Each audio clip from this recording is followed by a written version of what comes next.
Oiê, tudo bem com vocês? Hoje eu quero falar um pouquinho sobre o SawaS. Eu vou mostrar ele mais pertinho para vocês. Aqui embaixo tem a simbologia do pôr do sol. Ele é sem glúten, sem lactose, sem teste de animais. Contém vitamina D, que é D-Pantenol.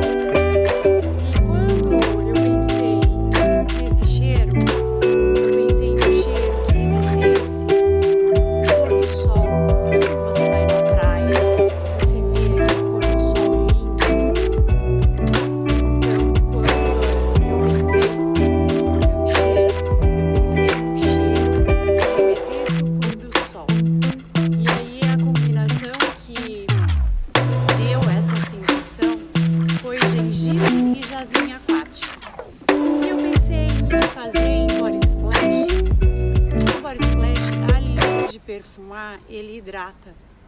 E é ideal para todos os dias. Um pouquinho sobre o SawaS para você. Super beijo!